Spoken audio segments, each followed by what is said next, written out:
All right. Hello, everybody. Thank you guys for being here on another one of our monthly Q&As. My name is Angela. I used to be a public school teacher, and now I help people remove their kids from toxic environments like school and learn how to educate them with fun and with freedom and with joy.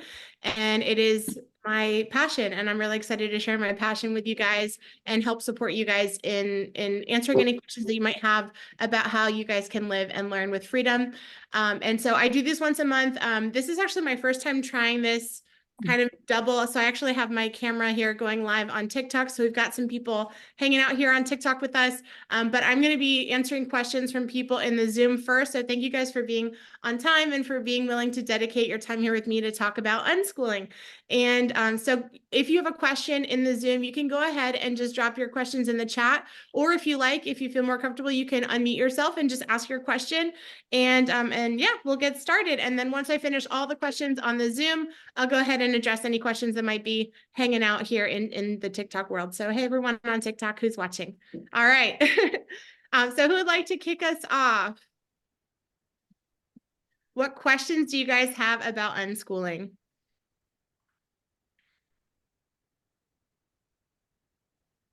No? So I guess I'll Yeah. start. Great. I was trying to actually figure out what I wanted to know. To be honest with you, it seems like such an abstract concept, Mhm. that it's almost hard to figure out what my questions are. So really just, I've been listening to your podcast a little bit and how you got started on the journey and how, it was brought up to you and you're like, I don't know, let's just see if this can really work kind of thing. And you did your experiment, which I think is amazing and super brave. I don't feel like my spirit is quite ready to go that extreme, but it's definitely something that I'm really curious about. Mhm. So just I guess like how do they learn? I mean, obviously I know how they learn, and I'm a big advocate of even adults, everybody learns every day in their, environment and through things that we experience. So I get that. But how do children keep progressing with certain subjects, like science and math that aren't necessarily in our environment you know what I mean? Like you know what I mean? It's hard. It's so abstract. It's like, I don't even know how to put it into words. Yeah, I feel like unschooling is like this onion that like you pull a layer and then there's just all these other layers underneath it that it's like, oh my gosh, there's so much to really think through and dissect and analyze. Like, why do we think the way that we do? Why do we believe the way that we do about life and learning and schooling and education? And I think that's probably the hardest part of unschooling is like kind of peeling back those layers. But that's an awesome question. How do kids ¿Ah? actually really learn? ¿Ya Um, conoces? and there are many, many ways that kids Why learn. are you not fucking picking up microphone? Um, so there are many ways that children learn. And yes. So for example, whenever someone asks me that, like, how will my kids learn? I normally try to kind of put that question back to you. So you as an adult, Amanda, how do you learn something new? Like when you want to learn something, how do you do that? I guess it depends what it is, but sometimes I will ask other people. Sometimes I'll use the internet. Sometimes I'll use a book. Sometimes it is being out and I feel like less as an older adult, but being out in the world, through my experiences, through my senses. So I feel like it depends, what that thing is.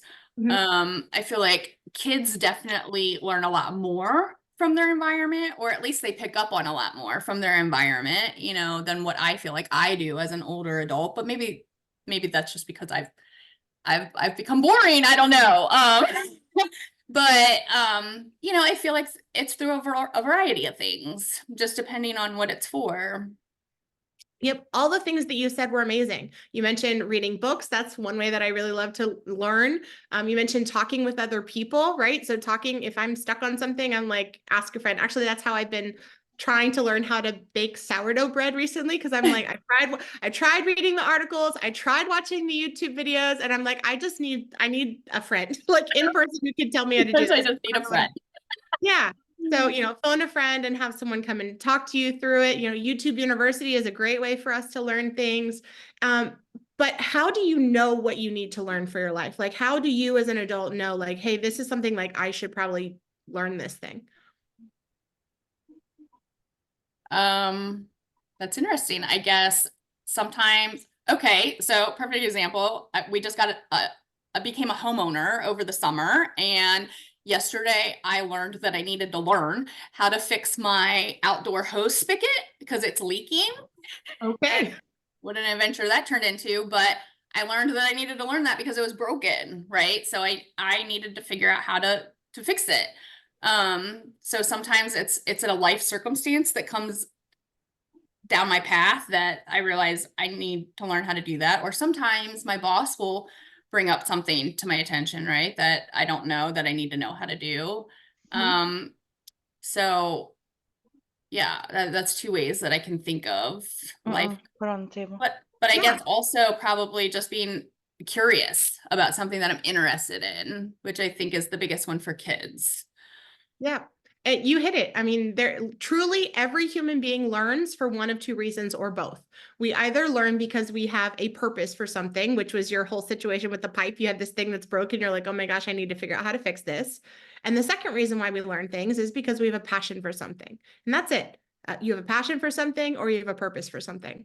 If your child does not have a passion for something and they don't have a purpose for something, they don't have to know it yet. And that is okay. And that is really the heart of the unschooling philosophy. Like my kids are free to learn about whatever they want in whatever way that they want to. And I know that when they have a passion for something or a purpose for something, they're going to learn it and they're going to learn it really quickly and they're going to learn it really well. And yeah, so that's basically the philosophy. So I guess basically based on those two things, like they wouldn't need to learn, say, algebra or calculus or anything like that unless something came down their path for them as individuals that stated that, that showed that they needed to know that, right? Yep. Like it wouldn't be because the school system is telling them they have to, or us in our, adult educated brains is saying that they have to. It would come along naturally is Yep. basically what you're saying. Exactly. And actually that was one of my big questions when I first started learning about unschooling, because at the time when I first heard about unschooling, my daughter was 4 and I was actually teaching algebra 2 at my local high school. And keep in mind, math was not my subject at all. I ended up getting placed in the algebra 2 classroom because I was a special education teacher, and none of the other special education teachers wanted to teach in math because it was too hard for people with master's degrees. All of them were terrified to teach algebra 2 because it would be too hard for them. And here I was like, oh, I like homeschooled another girl through algebra 2 last year, so sure, I'll do it. I like got a C in algebra 2, I think, when I was like in high school, a B or a C. So I had to like teach myself the stuff the day before I had to teach it to my students. And I taught myself algebra 2 as an adult because I had to teach it to my students. But that was a big question for me too, is like, how are kids going to learn algebra 2? Because no one in their real life is doing this. Like I have not done algebra 2 since I was in algebra 2 15 years ago. Ever. No, this is not going to show up in their real world naturally, right? Like no one is naturally like, let's graph a quadratic function today. Like no one is doing this. And so that was one of my big questions. And so I started actually reaching out to grown unschoolers and interviewing them. And I would ask them, how did you do this? Like you went to college as an unschooler, you were raised as an unschooler, you never had a math class in your entire life. How the heck did you learn algebra 2? How did you learn all the math that you needed in order to be able to go to college? And every single person that I interviewed, that I asked them that question, how did you learn all the math that you needed to, or how long did it take you to learn all that math to go to college? Every single person said that they learned 13 years of math in 6 months or less. Every single one. Yeah. The shortest answer that I got from someone was, it was a girl and she hated math and she studied for 2 weeks, took a college placement test for math, and she placed out of sophomore level math. And so she like had basically placed into a second year math class after never doing math ever in her life. I should never say never doing math because we do math all the time, but never doing formal or structured math ever in her life. Never having done any kind of math curriculum whatsoever. She studied for 2 weeks, took and passed the test. So Yeah, it's really crazy. It's it like, is really it's cool. hard to wrap your mind around, but I mean, I was terrible at math in high school. And I mean, I, I didn't get past all of that. I went into like your consumer type math because my brain just couldn't wrap itself around that kind of stuff. And I've done fine my whole adult life. Like, I mean, Right. And I'll let you know a little secret. I have never done calculus ever in my life. And I've survived. I've made it this far. Calculus right. has never crossed my life path, and I'm okay. Yeah.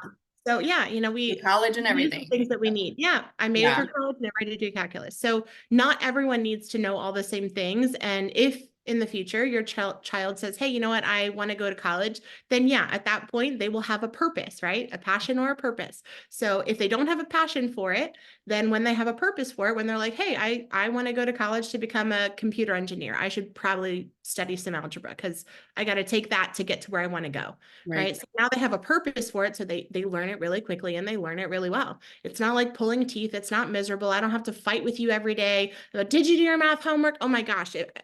Like I can't tell you how many parents I talked to. That was like the major contention in their household, that every single day they would fight with their kids about math, and the parents had no clue how to do the math. And this was like elementary math. I don't know if that happened to any of you guys, that you were like working with your school kids on their math homework and you were like, I have no idea what they're talking about. I no clue. Yeah. So yeah, so it really is remarkable. Like when they have a purpose for it, they will learn it. So when they make that decision though, and they haven't had formal math, and I mean, this goes for a couple different subjects, but math is a good example. Like, how do you know where to start them? How do you know, how do you figure it out? How do you know what to do? Yeah. So how old are your kids now? So my daughter's 19 and in college, but my younger one is 13. He's the one I just pulled out of public school. So Okay. Awesome. my Well, 13-year-old is the one we're doing this journey with. awesome. Yeah. So when he gets to that point, the nice thing is when they get to that point, they're obviously going to be a little bit more independent. And hopefully by the time he's ready to get there, he will have a little bit more self-cognition and able to identify, like, how do I like to learn best, right? So some people prefer to learn or study math by doing an online course. So like Khan Academy is a great resource. It's a free curriculum. And to be honest, that's the same curriculum that we used when I was teaching in high school. So you have access to the same resources that teachers are using in their classrooms on a daily basis. So that's one way. Some people prefer to learn with kind of that like structured thing. And some people prefer to learn by like just reading a book. Actually, that was how I studied for my AP statistics test that I took, because I wanted to test out of that because I did not want to do any math ever again in my life. And so I went to Barnes and Noble because I didn't have money to afford to buy the books myself. And I would sit at Barnes and Noble for hours and do the practice AP tests. And I would study, and I studied for like a couple weeks and passed the test. So, you got to figure out how each person learns best. Some people want to have like a private tutor. Some people learn best, like having someone with them that can explain to them the parts. So when they get to that stage where they're like, hey, this is, I want to go to college, I need to learn this math thing, then you can be there to say, okay, how do you want to do that? Do you want to watch YouTube videos? Do you want to try getting a textbook? Do you want to go to the library and check out a test prep thing? Do you want to take a test prep class at the community college? Do you there's so many different ways that they could learn the content that they need to know when they need to know it. But the goal is that they would be the ones that are choosing that, because when our children are choosing it, they have that buy-in there. And so it's easy for them because like, this is what I want to do. And they might try something out and figure out that they hate it, right? Like they might do an online class and be like, oh, this is not working for me. I need like in-person help. And then they can do that then. So, I mean, there's so many resources available now. It is a blessing that we are able to educate our children in this era of technology, that you literally have access to all the information possible in the world right now, like in the palm of your hands. Right. And so, YouTube University is great. I mean, you could YouTube a video on any math subject you could possibly imagine and get hundreds of results on how to learn that thing. So if he doesn't like one teacher, he can find another online, and it's free. And yeah, so they'll figure it out. They figure it out when they need it. Okay. Great question. I'm really, really excited for you. Amanda, how's your son feeling about the transition to unschooling? He's been really happy. He's been lighter. He even told me after, so we're going into 3 weeks of deschooling right now. And his third day out of school, I had noticed he was more talkative than he had been in like months. Mm. And that went on for a couple of days. And um several nights into it, we were laying together and he said, Mom, it's just so much easier for me to talk and communicate when I don't have all that stress in my head. And that was like, that was magic. That was just like, wow. Like even he understands, how much more free he's feeling. He doesn't have the stress of being in school, being bored, dealing with mean people. Sleeping in, which is a big one, huge. Interesting. That is like one of the underrated things, like the ability to be able to sleep until your body is fully rested and not have to wake up at the butt crack of dawn. Yes, I am all about that. And that was one of the things I did not realize was so important about unschooling. Just like something so simple, but very Yeah. underrated benefit of unschooling for sure. Yeah, so he's doing really well. And he's in a cooking camp this week, which we would have never done ever, like he would have wanted his free time for, Recover. recovery and, playing his video games and, getting every little second of chill time that he could get before he had to be back in school. And now he's way more open to ideas and things because he knows he has so much more time. So I've noticed that as well. He's opening up. So we're very new to it, but I'm already seeing really great results, really great things. That's great. I'm really excited for you both, and I can't wait to hear about how your journey will unfold over the next couple of years. No, I can't wait. We got a question from Kiara in the chat here. She said, how do we calculate credits for high schoolers? I have a 16-year-old who's very behind in traditional school. So first and foremost, I want you to consider the fact that there is no such thing as behind. Like, really get that. There is no. How do you make other people understand that? When you figure that one out, let me know. Yeah, I don't know. I struggle with that with my children's father. Like he just doesn't get, you just don't compare your kids to other children. Every child is different and Yeah. that part's just hard. Like Yeah, I think asking questions is a really great way to help people take on a new perspective. And then also analogies are really, really huge. So an analogy that I like to give when it comes to that whole idea of like being behind is like, what if I were to show up at your door when you were 50 and be like, you know what, you're approaching retirement and we want to make sure that you're prepared for retirement. So now I'm going to give you classes about all the things that you could do during retirement for 8 hours a day. And I'm going to tell you all the things that you need to know to prepare for your retirement. And we're going to take up all this time from your life to be able to like, teach you about how to manage finances for your retirement and teach you all these other things. And we're going to just force you to do all this stuff. And I'm going to teach you about golfing and teach you about traveling, with discounts and, reading awesome, boring books and, whatever, like all those things. Right. So like that would be crazy, right? Like no one would want to sign up for that because everyone's retirement is going to look different. different. All of us Yeah. want to do different things with our life, and that's okay. So taking that as an example is like you wouldn't want to, there's no way that you could possibly standardize preparing for retirement. Like, and in essence, that's what we're doing with kids when we put them in school. Like, I'm going to lock you in this place for 8 hours a day for 13 years of your life, for the first, 13, 17 years of your life. And I'm going to tell you what I think that you need to know in order for you to be successful 20 years from now. Right. Like, that's crazy. Yeah.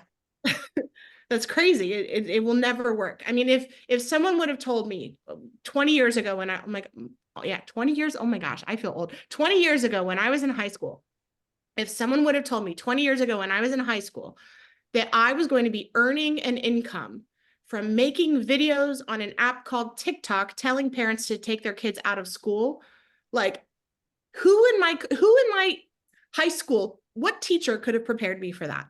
Like they would have all told you that that's unrealistic. That would never happen. Right. Like this job of being a TikToker, I don't even like using the word, it's so weird, but like this job did not exist 20 years ago when I Yep. was in school.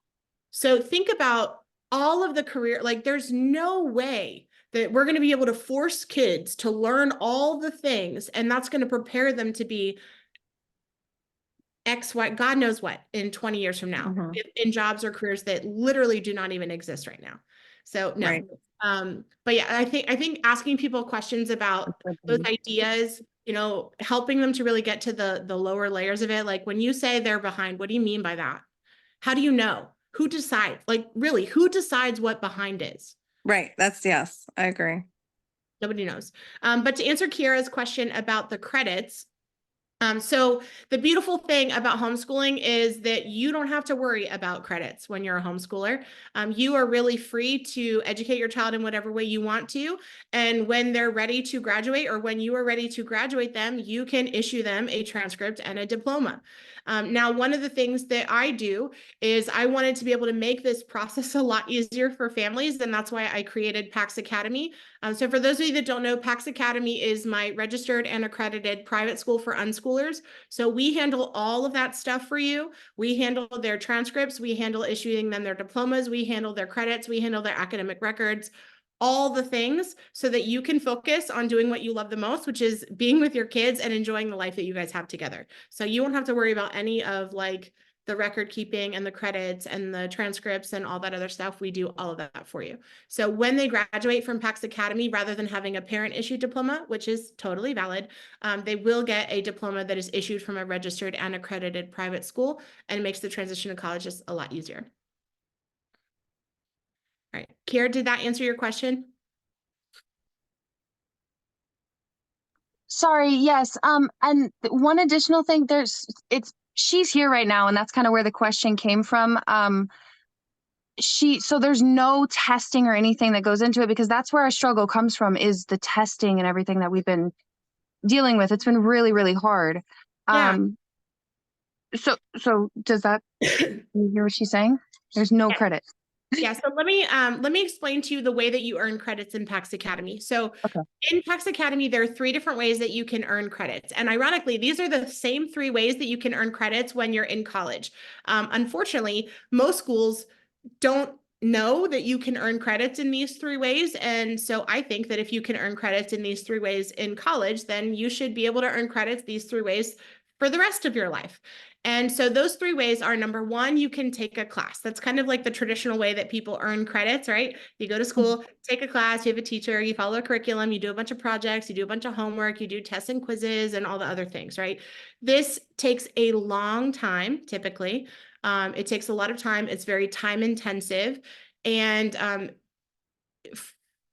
frankly, there's a lot of wasted time when you take a class. So you have to do a lot of things to pass a class, and it doesn't matter if you've already learned it, right? Like you still have to do the stuff. You might have to do stuff that maybe you're not really interested in or isn't really serving you in your real life. So you have got to do all that stuff too. But that is one option. So you can take a class. The second way that you can earn credits in college and through us at PAX Academy is through taking a test. So typically there are a bunch of different tests that you could take in order to earn credit at the college level. One is the AP test. Another one is the CLEP test, CLEP.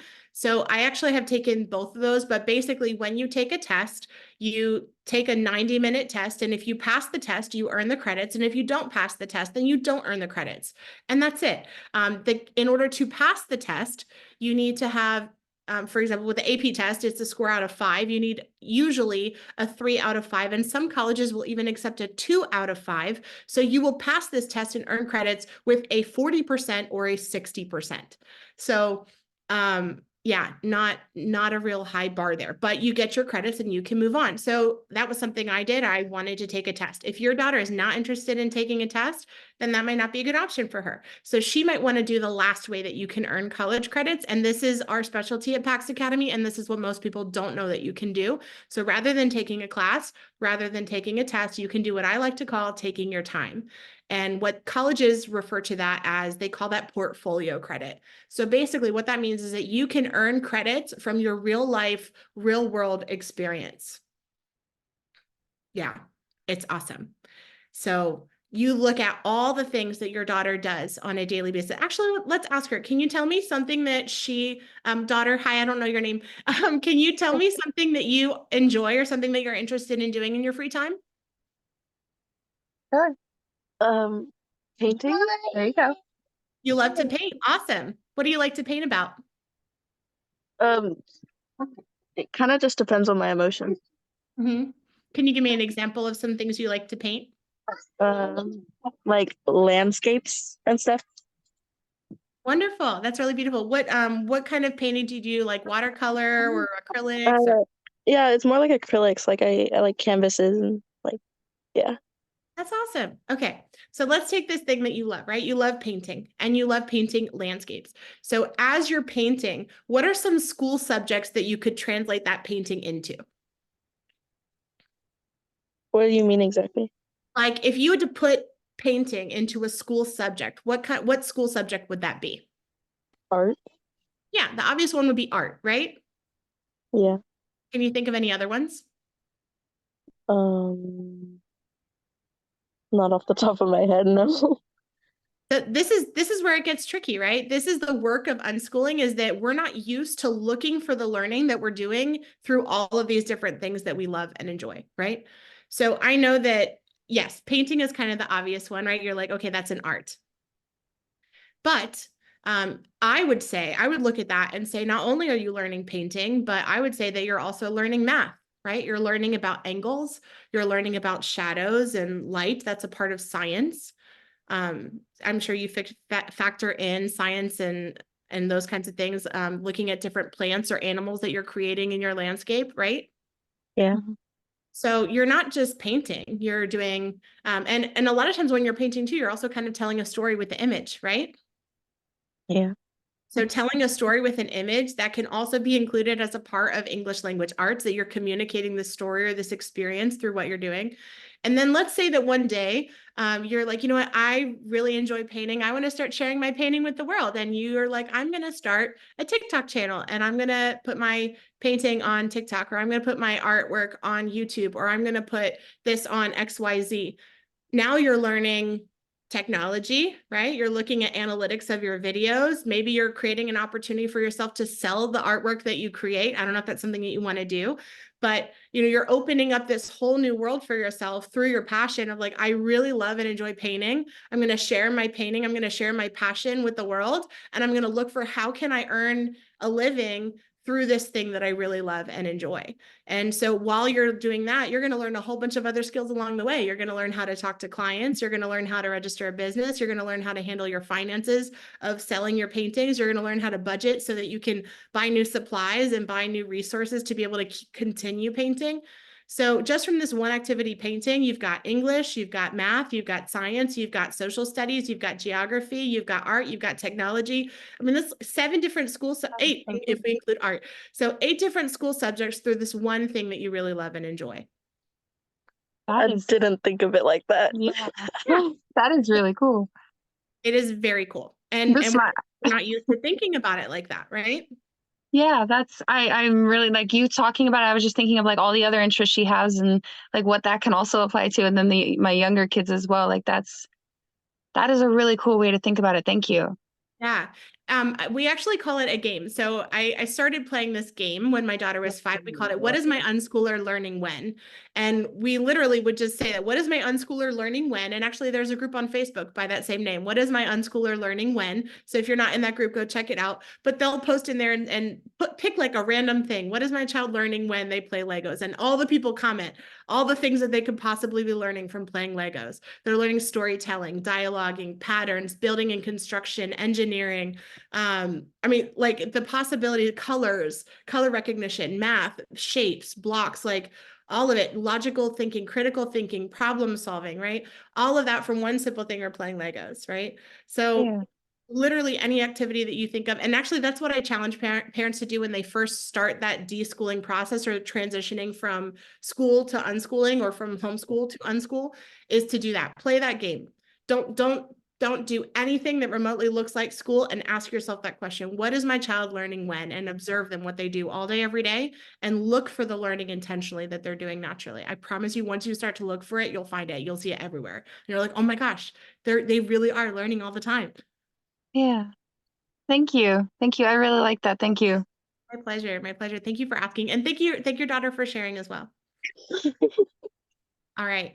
Let me see. We got some other questions here in the chat. All right. Rianne said, I need ideas for transitioning from regular homeschooling to unschooling. Awesome. So the way that you transition from homeschooling to unschooling is that you live as though school does not exist. That's it. Like, throw away the curriculum. Well, maybe not throw it away, because I know you probably spent a lot of money on it. Put it in a closet. Okay. Put the curriculum in a closet. If you've got a desk anywhere in your house, like, put the desk away. Right? Like, just imagine that school did not exist. So Imagine. throw away workbooks and all of that, like Don't throw it away, but I would recommend that you put it away. remove it. Okay. Yeah, put it away. Because if it's, I mean, unless your kids are really excited about work, are they really excited about workbooks? Some kids are. No, my kids get excited about video games, and that's pretty much what they love to do. They want to be video game builders or TikTok. There's these people on TikTok or YouTube that play video games and they get paid. And both my children are really set, like that's what they really want to do when they get older. And I'm like, I don't know where to begin to help you with this. Like, Awesome. That's a great place to be. If they have a goal in their mind of where they want to get to and they're not sure how to get there, that's a great opportunity for them to start researching. What do I need to be able to get to where I want to go? That's how we cultivate self-directed learners. It is not my job to tell you what to do or how to do it. It is your job to figure out, what do I want to learn in my life and how do I want to get there? So let them figure it out. Ask them, if you want to be a YouTuber, what equipment do you need? How would you go about figuring that out? Right? right. A good way to figure that out is by watching YouTube videos by other YouTubers where they share Right. about the equipment that they use, right? That's a great place. Yes. YouTube is actually amazing. They will sit and watch.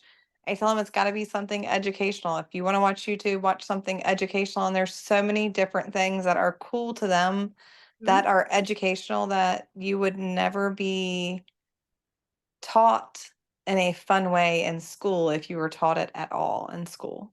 Yeah. And I would invite you to consider that everything is educational. Yes, yeah, I agree. Yeah. Yeah. Yep. So I think that's a great place to start. I would stop that. So if they're not excited about workbooks, I would put them away. And just let them play with them. All right. Thank you for asking. That was a great question. Jennifer Camille said, my girls are 10 and 12. We've been homeschooling since the pandemic. This is the first year I felt that they're lonely and that we're in a rut. Any thoughts regarding homeschooling during these years? Oh gosh, I am so sorry that your daughters have been feeling kind of lonely, and that you're kind of like stuck in a rut. I can relate. I think COVID was really hard for a lot of people because we would like go to the parks and no one else was there. There was nobody around. So it can be challenging to kind of find your tribe and find your community. Jennifer, what state do you live in? Are you in Maryland with me?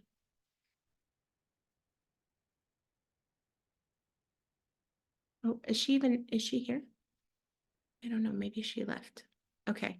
I don't know where she is, but just She is, but she's muted. Yeah, she was trying to talk, but it was muted. okay. I don't see her. Why do I not see her? Hold on.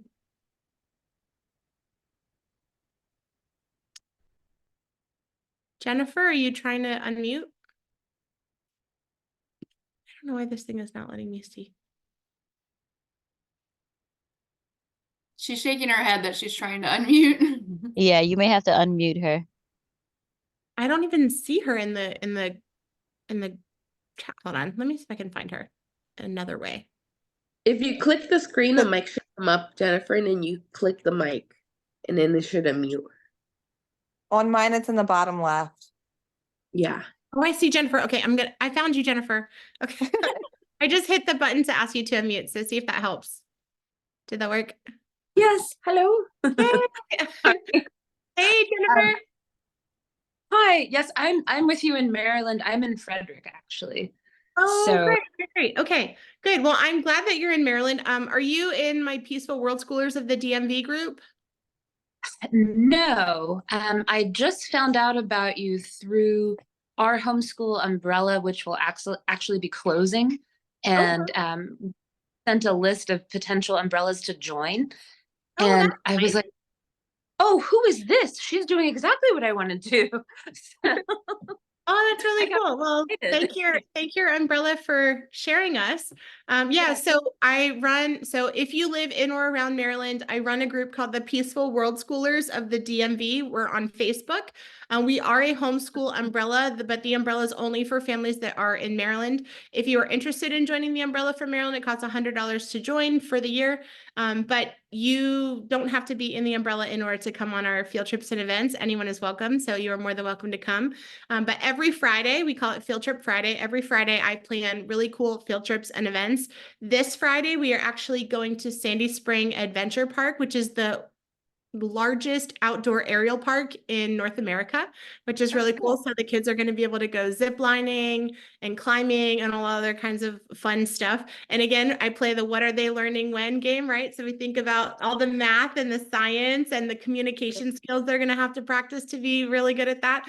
So even though we're climbing and having fun, they are learning valuable things too.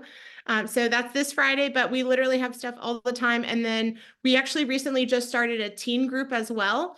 So I know you have a 12-year-old, so she's kind of like Yeah. right on the cusp. Some of the things she might be able to go to. I unfortunately was not able to lead the teens because my daughter is 9. Actually, she's going to be 10 on Sunday. I think I'm going to cry that she's in like double digits already. It's great. It goes by so fast. But yeah, so she's gonna be 10 on Sunday, but a lot of the like teen events and stuff, they have to be 13 in order to participate. And so I couldn't coordinate the trips because my kids were not old enough to attend. So so because of that, we actually have another family that's leading up the group Okay. for the teen stuff. But you guys are welcome to come to any of those field trips and events. We would love to have you come and get connected. Again, like I said, I'm going to have a 10-year-old in a couple days, so she would love to meet your daughter as well. And we'd love to see. We do some field trips kind of up in that area. And if you're not afraid to drive a little bit, I have a commitment that every Friday, regardless of where we're going, we go. We kind of have like a 2-hour radius around DC. So if you don't mind a little bit of a drive, it's great to just kind of have that consistency of like, okay, every Friday we're going to get out of the house, we're going to do something fun, we're going to go to a museum, or we're going to go to a park, or we're going to go, you know, to a beach or wherever that may be, and just have fun with other people that think like us. So Yeah. That sounds cool. Thank you so much. you're very, very welcome. All right. Marlon said, my daughter wants to be a zoologist. Does this diploma will help her to study for becoming a zoologist? That is a great question. So in order to become a zoologist, I'm not sure of all like the requirements that they would need in order to do that. I'm assuming that they would need a college degree in something. That would be my guess. And so if they do need a college degree, then in order to go to college, they're going to want to finish high school first. So they're going to want to graduate and get their diploma or their GED. If they are enrolled with PAX Academy, they do not have to get a GED because they will get an actual real diploma. And then they're able to use that diploma to be able to go to college. And actually, a lot of our students that do enroll with PAX Academy, a lot of them do what's called dual enrollment. So they'll actually be earning college credits and high school credits at the same time by taking classes through the community college. So that's another option for her as well. But yeah, once she gets her diploma, then she can go on to college and study whatever area interests her the most. And actually, as part of her education, if she's interested in becoming a zoologist, I would actually recommend that she talk to another zoologist. That's something I recommend that all the PAX Academy students do. Like actually go and do an interview with someone who is in a field that you're interested in, or volunteer in whatever that field is that you might be interested in. A lot of times by volunteering or getting an internship in those things, it's going to open up so many doors for them that otherwise they wouldn't have been able to have, because they're knowing and building relationships with people that are already in those careers and in those fields, and they'll be able to better guide them on, hey, this is what you should do in order to get to where you want to go, or these are things you should study for, or these are things you should prepare for in order to, you know, to get where you're trying to go in your life. All right, I hope that answered your question, Marlon. All right, I saw Kiera said, do you know if there are any groups locally to meet with, and are there any trip opportunities for those outside of Maryland? So yeah, anyone is welcome to join our trips personally. I think one of the best ways to find local homeschool groups to connect with is on Facebook. Fortunately or unfortunately, but if you go on Facebook and you look up, you know, you look up your state's name and homeschoolers, California homeschoolers, Florida homeschoolers. Unschooling is becoming a lot more popular now. So you can actually look up your state and unschoolers, and you'll be able to find a whole bunch of other unschoolers that are in your area. So we have a Maryland unschoolers group. And then there's some counties or some states where there's so many homeschoolers and unschoolers that they actually have groups that are based on a county or even a specific city. So we are a part of a Silver Spring homeschoolers group that is like local to our city. And the nice thing is that if there isn't a group based on wherever you live or wherever you are, then you can always create something. And actually, that was how I started creating the Peaceful World Schoolers group. I wanted to go on field trips, and I wanted to be able to invite other people to come along and take advantage of all the group discounts. And that didn't exist where I live. And so I just created it. And I started my group 2 years ago, and we're almost at 1,000 people in our group, which is, I think, is pretty good for just word of mouth advertising. But yeah, so if you want to create, and you are welcome to create things within my group too. So if you live in the Maryland, DC, Virginia, New Jersey, Pennsylvania area, and you want to create a group, like create an event within my group, you totally can.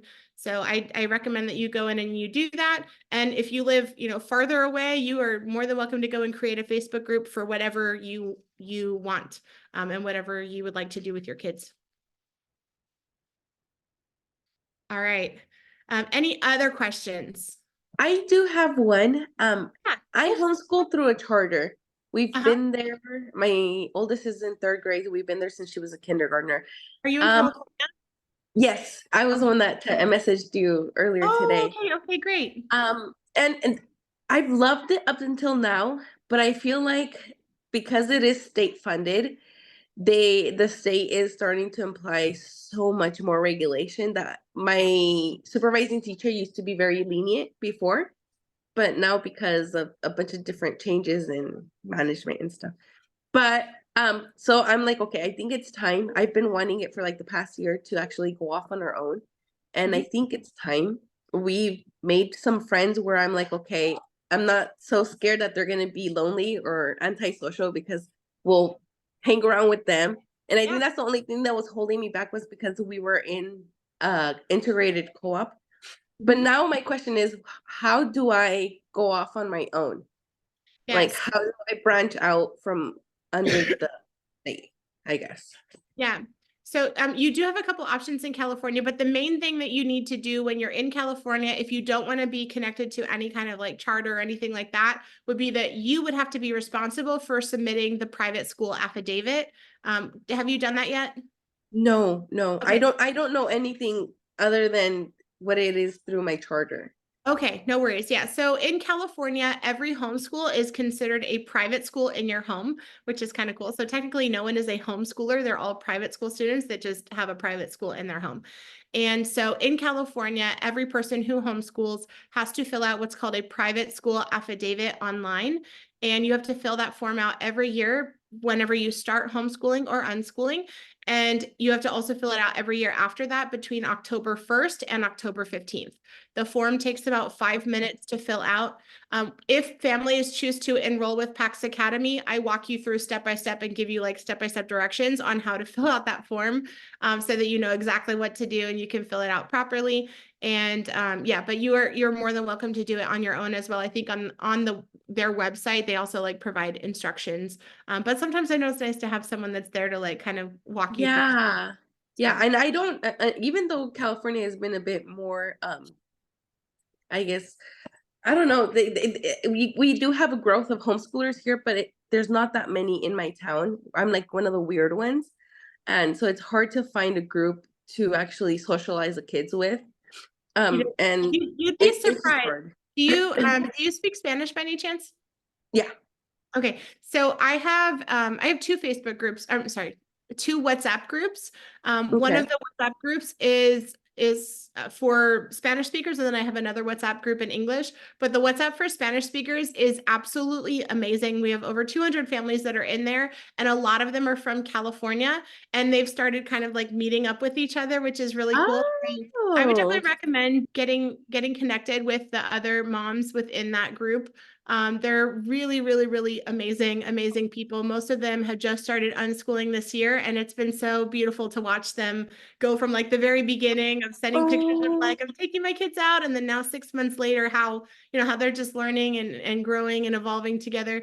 So it's a really, really awesome group. But in order to join that group, I'll send out the link. I can't get to it right now because I'm live on TikTok, but you can go to my TikTok and then you click on the link in my profile, and at the very, very bottom is the link to join both of those WhatsApp groups. So you can join the Spanish one or the English one.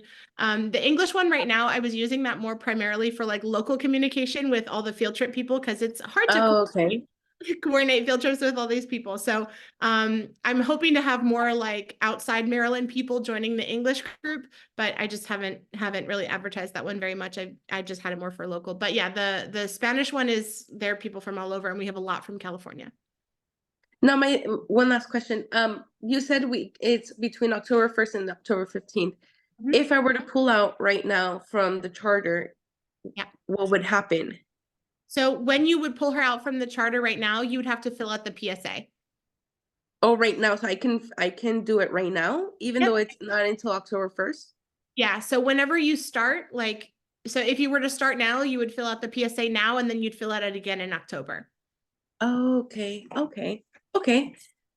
That gives me a lot more confidence now. Yeah. And like I said, if you need any help, feel free to let me know. Thank you. All right. Any other questions? You guys have asked some really good ones tonight. We've got like 10 minutes left in the Zoom. No one else? No? Okay. Are you sure? I don't think we've ever finished. Wait, I do have one quick question. Yeah. Fees, are they all due in one lump sum for the payment, or is there any kind of payment arrangement? Yeah, so I run two different things, the Peaceful World Schoolers of the DMV umbrella. So that is $100 per family per year, and that is like a one lump fee. I think we have like a couple payment plans options on there. For PAX Academy is also a one lump thing. So that is $350 for one student. And actually right now we're offering a special for PAX Academy that's $600 for a family of up to 3 students. And when you enroll in PAX Academy, you get a bunch of additional benefits that you don't get if you're just in the umbrella. So the umbrella is just kind of like register, and the state leaves you alone, and we kind of leave you alone too, so you can do your own thing. But with PAX Academy is available to students from all 50 states and almost every country in the world. Like I said, we are a registered and accredited private school. You have access to hundreds of resources within there, and including a course where I teach you step by step how you can unschool your children from kindergarten through 12th grade. I teach you all the tips and tricks that you need to be able to hack your homeschooling education, to be able to learn with freedom. You have access to do a bunch of trips with us. So I'm actually planning some international trips in the future that you guys are able to, or your kids are able to come, and even you guys as well as parents, you're welcome to come. And on those international trips, your kids will be able to earn college credits and high school credits at the same time, in traveling the world for a week. I'm trying to think. You also will get a teacher verification letter. So when you enroll in PAX Academy, you are considered a teacher with a private school, which means that you'll be able to take advantage of all the benefits of being a teacher. For example, you'll have access to Canva for free. I don't know if you use Canva. Canva is a program that costs $120 per year. That's included for free in your tuition. You have access to all the courses that I offer. Many of those courses cost $200 just by themselves. Those are all included for free. And then recently, we actually partnered with another company that offers exclusive discounts to all of the parents and the teachers and the students within PAX Academy. So you're able to get discount on amusement parks. Like we did Disney World, Universal Studios. We've done Legoland for like 50% off. Tons of different like places like that. We go to movie theaters for a discount. We go to zoos, to farms, to nature centers. We're actually going to go see a Broadway show in a couple weeks using our PAX Academy discount. So if you're doing it right, PAX Academy will more than pay for itself with all of like the discounts and benefits that you'll get. But yeah, so that's why we do like a one lump sum for that. If for some reason you have like some kind of financial need that you're not able to pay the lump sum, or you don't have a credit card that you can use to put it on, just reach out to me. I'm happy to work with you. Thank you. Thank you. I appreciate it. All right, Courtney said, I'm in Pennsylvania and preparing and looking for any suggestions to prepare for the end of year evaluation. Oh my, yes. Pennsylvania is actually one of the most challenging states to homeschool / unschool in. Pennsylvania and New York. They're just difficult. They're just difficult. So I'm sorry that you're in Pennsylvania. Yeah, we actually have had a couple of people from Pennsylvania that have registered with PAX Academy. And yeah, so it's it's a very interesting thing. So when kids are enrolled in a private school in general, they're not considered homeschool students because they're enrolled in a private school. Now, some states do take that differently, where if you're not physically attending the private school, then they don't consider, like, they'll still consider you a homeschooler if you're not physically meeting in person at that private school. So I would check out the laws in your state and see if by enrolling in PAX Academy, you would not have to deal with the end of the year evaluations at all. That's one of the reasons why I started PAX Academy here. And then we also registered in Florida as well, because Florida had some special laws that in order for them to avoid testing and evaluations and all that stuff, we had to register there. Same thing in Tennessee, we registered there. Arizona, we registered there.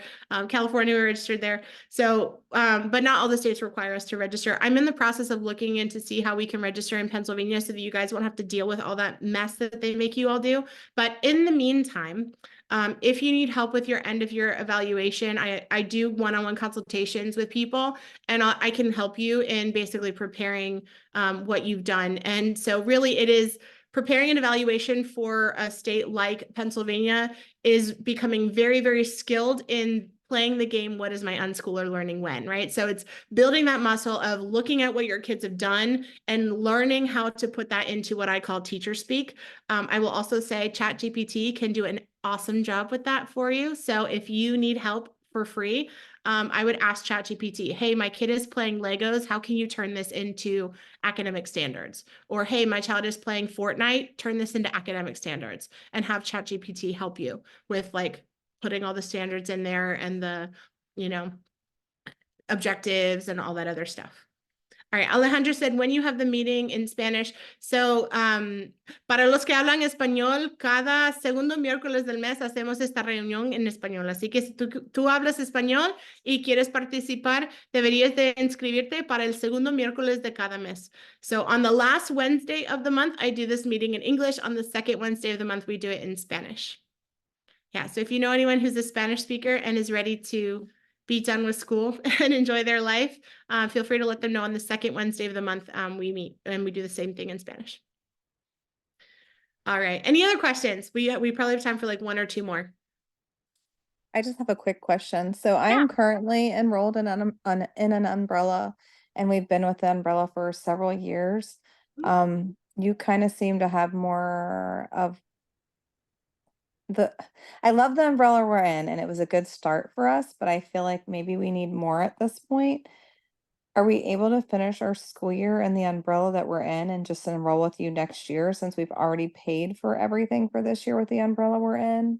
Yeah, you can. It's totally up to you. So you have the right to change your umbrella at any point in time. And actually, we had a couple of people this week that switched from their umbrellas and joined PAX Academy. If you want to finish out the year with your umbrella, you can totally do that too. And then switch to us for next year. Yeah, you can totally do that. So the only thing that you have to do whenever you switch umbrellas is that, the notice of intent to homeschool form that you filled out at the very beginning. Yes, so I'd have to fill out a new one and turn that in saying that we switched to PAX Academy. Okay. Well, so PAX Academy is a private school. So when you enroll in PAX Academy, you are legally considered a private school in the state of Maryland. So there's no requirement you have to do it all. We don't have to do any review. Like, we don't have to do any of that stuff here with PAX Academy.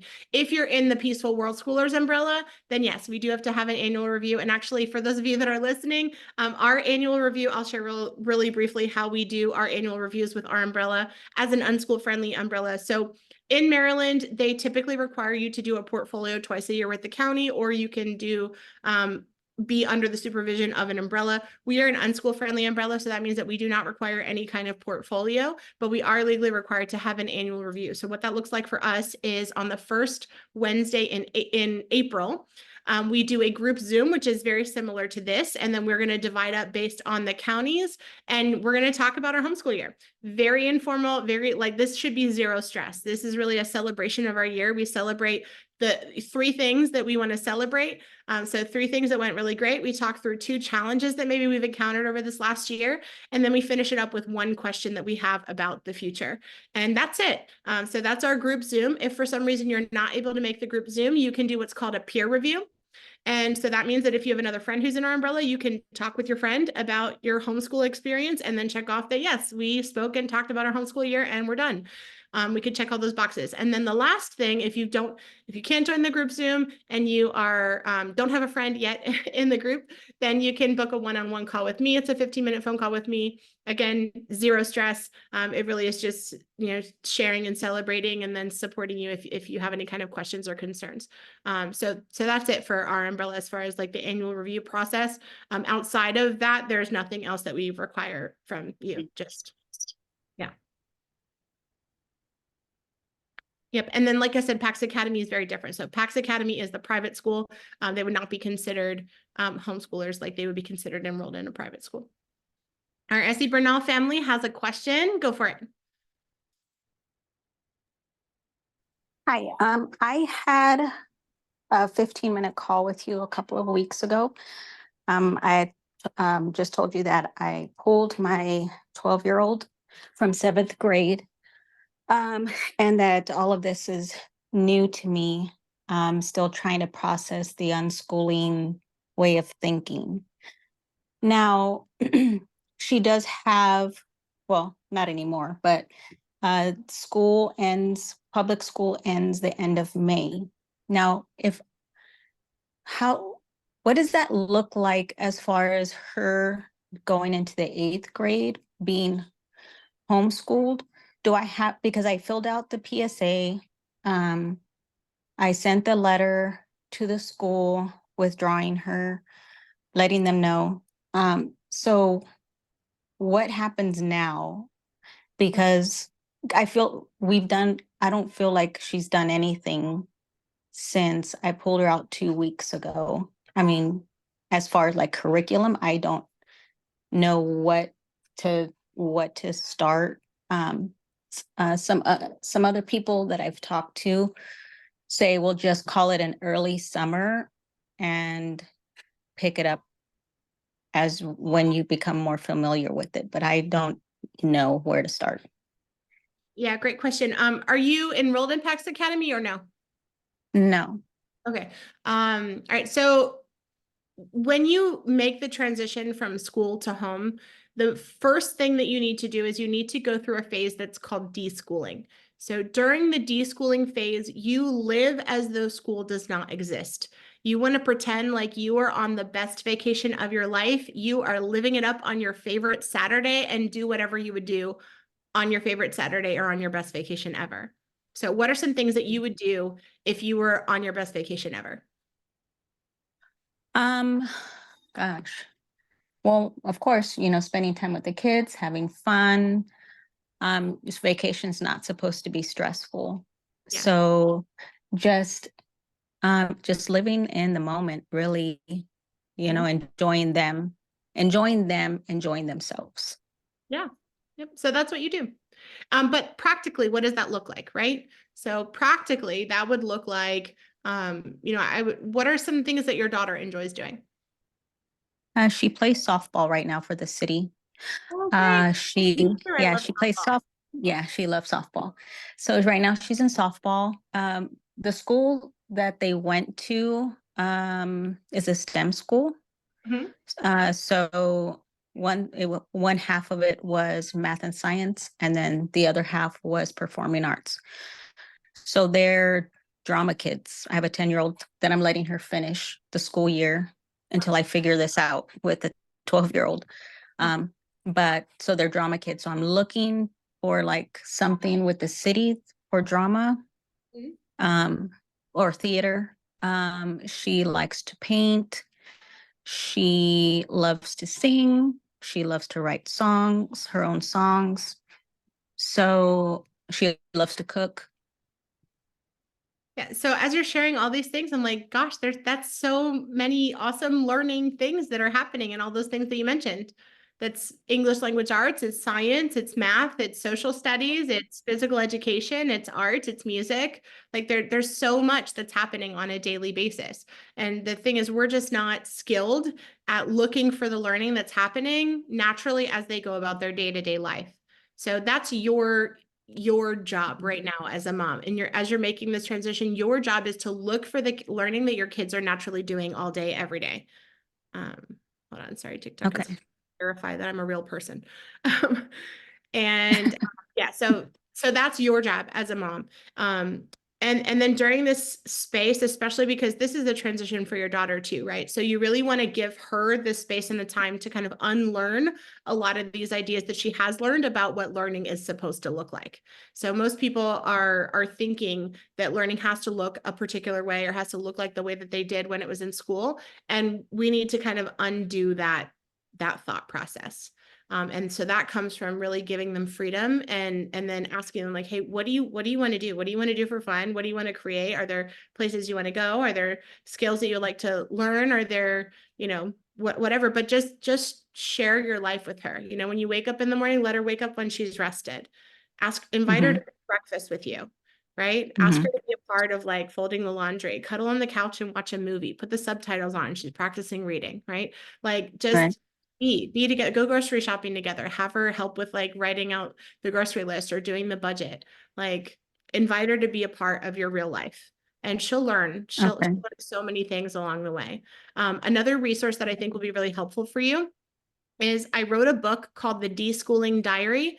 It's available on Amazon. And so that is a 365-day journal into living and learning without school. And that is the journal that I wish that I would have had when I started unschooling 5 years ago, because it asks you very specific questions for you to reflect on your own learning and unlearning of all of these things that you've done. So I would definitely recommend getting that book, The Deschooling Diary. And then if you also look up the Exploring Unschooling podcast, she has a bunch of episodes about deschooling, and I would just binge listen to all of those episodes. Okay, perfect. Thank you. Yeah, that was the Exploring Unschooling podcast. All right. Thank you, guys, Sarah, for being here. I saw Jennifer had to go also. All right. I know we are past our time, so I'm going to go ahead and answer the questions now on TikTok. If you guys want to hang out here, you're more than welcome to. Thank you guys so much for investing an hour of your life with me. I deeply appreciate it. I do not take that for granted at all. I know that we have a million places that we could be and a million things that we could also be doing instead of doing this, but I deeply appreciate you investing the time to come and sit and talk and learn and explore these ideas that are so revolutionary and life transforming. So thank you guys for being here. I hope that this evening was a valuable investment of your time. So Thank you. Thank you so much. My pleasure. My pleasure. All right. So I'm going to go ahead and take a look at what's happening here on TikTok. Okay. Someone said, what is the website for unschooling that you mentioned about where you can learn with unschooling? So unschooling is legal in all 50 states. There's no specific website that you need in order to learn with unschooling. If you want to know the laws in your state, then you need to go to the hslda.org website. So on hslda.org, it will give you a list of all of like the rules and requirements in your state, so you can learn how you can legally remove your children from school and educate them without school. All right, let me try to go back through these questions here. How long is the unschooling phase? Okay, so I think you meant the deschooling phase. So the deschooling phase, I recommend that you do 1 month for every year that your child has been in school. So during that deschooling phase, again, 1 month for every year that your child has been in school. So if your child is in 2nd grade, that would mean that they would need 3 years of deschooling if they went to kindergarten. All right. And deschooling is not just for your kids, it's also for us as adults too. So for example, I have a master's degree and I also was a teacher for over a decade. So I will basically be deschooling for the rest of my life. So yeah.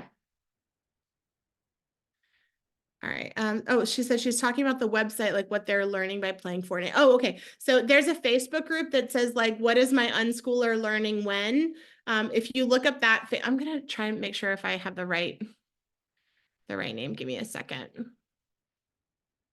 It's like, what is my unschooler learning when? Hold on, I gotta pull up my Facebook thing here. Yeah, it's called What is My Unschooler Learning When, ... So if you go on Facebook and you look up that, you can ask in there anything. And also you can also ask ChatGPT. So you can tell ChatGPT literally any activity that your child could possibly be doing and ask ChatGPT, turn this into academic language with standards or a lesson plan or whatever it is that you want it to create. Like put in an activity that your kids are doing and have ChatGPT do the work for you of translating that into what I call teacher speak. All right. That's what I've been struggling with. I should do more deschooling. What is the name of the podcast? Okay. So the podcast that was really helpful for me when I first started is called the Exploring Unschooling podcast. Exploring Unschooling. The lady who hosts it, her name is Pamela Riccia. She has been unschooling longer than I have been alive. And every Thursday, Every Thursday, she releases a new episode where she interviews another family who's been unschooling. And so watching her episodes every week were so helpful for me. At the beginning, I literally like binge listened to all of her episodes because there's just so much there as I'm listening to these other people share their stories that so much of what they said really resonated with me. And so yeah, so Exploring Unschooling podcast. And actually, she was the inspiration for me to start my own podcast called the Exploring Unschooling podcast. And I haven't shared this publicly, but recently I actually started a podcast in Spanish, kind of doing the same thing. So my podcast in English is called the Peaceful World Schooling podcast. World schooling is one word. And my podcast in Spanish is Descubriendo Desescolarización. So yeah, if you are interested in learning more about unschooling through listening to those podcasts, I highly recommend Exploring Unschooling podcast, the Peaceful World Schooling podcast, which is my podcast, and en español, Descubriendo Desescolarización. All right. Alexandra dijo, buenas noches. Tengo unas preguntas acerca de homeschool here in California. Okay. Dime, ¿cuál es tu pregunta? And if there's someone on here who would like to like talk rather than typing, feel free to, I think there's a way you can hit the button at the bottom that has like the people on it and you can request to like speak because sometimes it's easier to talk than like type out all the things. Para ti lo que sea mejor. You're welcome, Katie. Actually, I think that's Sarah. Jenny said, I don't see that Facebook group. Can you send me the link? Ugh, let me see if I can find it again here.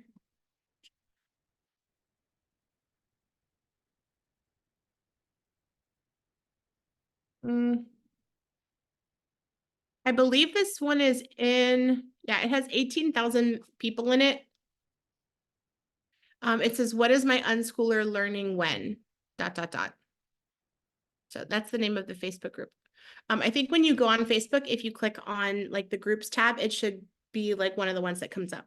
All right, Leslie said, is unschooling allowed in every state? Yes, unschooling is legal in all 50 states and in almost every single country in the world. Technically, unschooling is a type of homeschooling, but I try to make a distinction between homeschooling and unschooling. So for me, homeschooling is doing school at home and unschooling is doing life with the people that you love the most. So we literally, my kids and I, we live as though school does not exist. We do not do any curriculum. They don't do any worksheets that they don't want to do. We don't have any classes, like formal classes, none of that stuff. Like they really are free to learn about whatever they want, however they want. And yeah, so that's what we do personally. Someone says, I've been contemplating this for 3 years. If you have been thinking about it, stop thinking about it. Just do it. Just do it. I promise you will not regret it. And if anything, you're going to be telling me, oh my gosh, you know, a couple of years from now, I'm going to be like, man, I wish I would have started this years earlier. So many people are like, I wish that I would have started earlier. Like there's nothing that compares to being able to live a life of freedom and joy with your kids as all of you pursue your unique passions and your unique purpose in this life. It is the best thing ever. It is the best kept secret in education. And that's why I do what I do and meet with people and talk about this for free, because unschooling has completely transformed my life and my family. And I wish every family had the opportunity to experience life like this, like full of peace and joy, like zero stress, zero anxiety, And yeah, it's the best thing ever. So stop contemplating it, just do it. You will love it. All right, let me see here. What age can kids be admitted into PAX Academy? Do you register by traditional school year? So at PAX Academy, we accept students from ages 5 and up. So once your children are 5, they're welcome to enroll with us. And we accept students, again, from all 50 states. Our school year, I call it our unschool year. So our unschool year starts on August 1st and it goes until July 31st of the following year. The reason for that is that there are a lot of states that require a program to have like a full calendar year. And so, yeah, so we do August 1st to July 31st. For our school year, but you are welcome to enroll at any point in time. So you could, if you are like done with school or you are done with homeschool and you're ready to start unschooling, you can enroll with us today and be done with all of that. Yeah, your kids don't ever have to go back. Someone says best prep for dyslexic, dysgraphia, dyscalculia, enter last year of school and wants to take dual classes. Okay. Is your child a graduating senior? Am I understanding that correctly?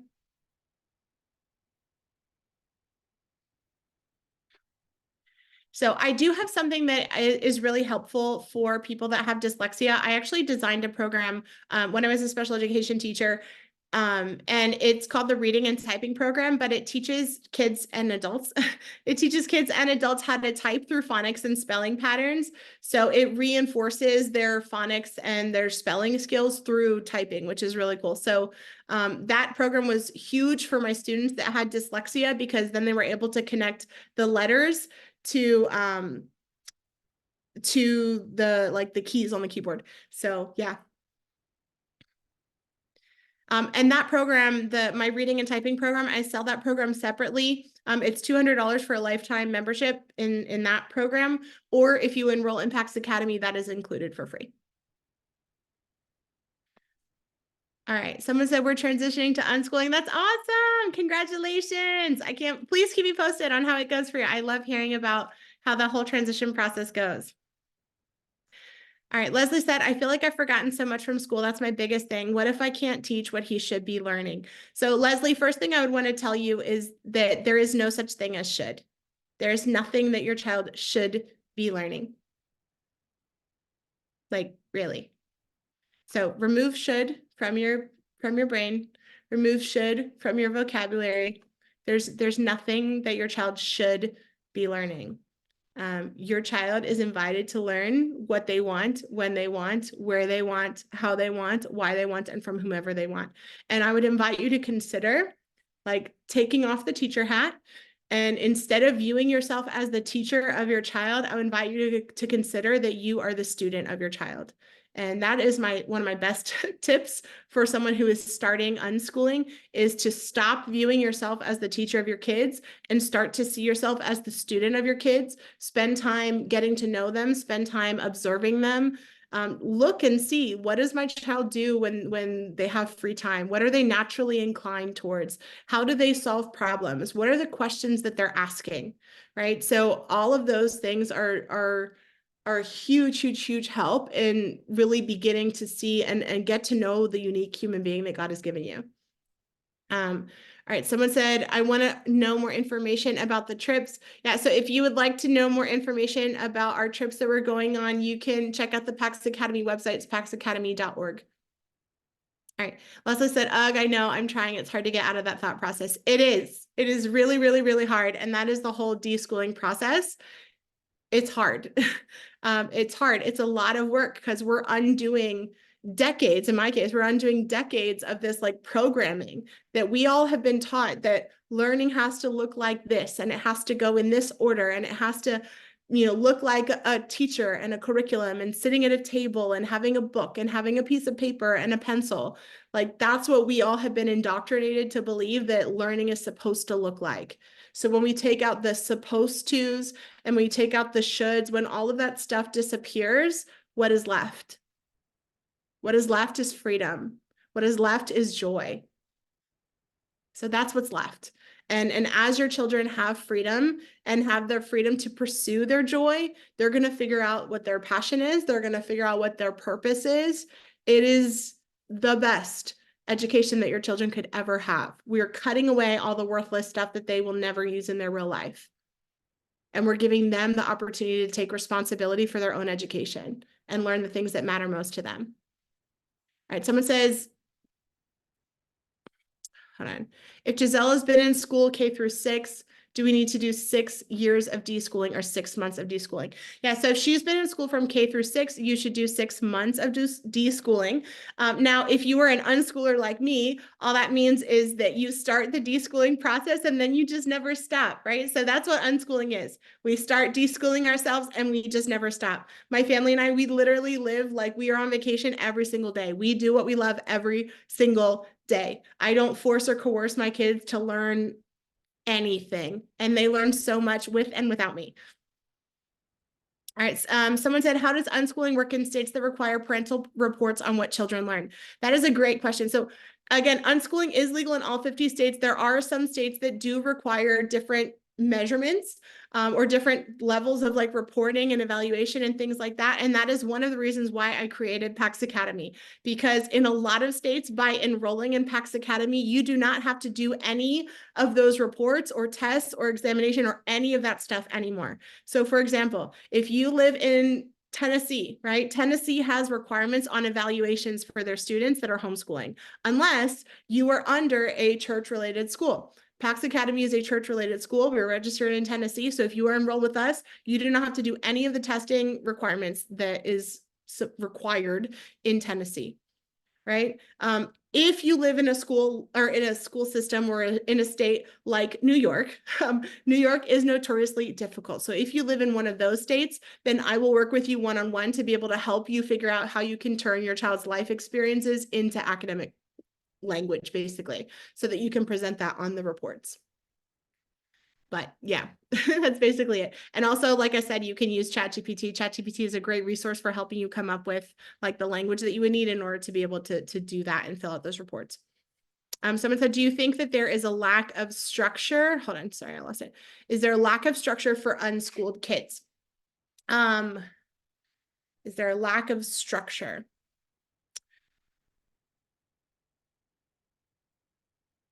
That's a tricky question.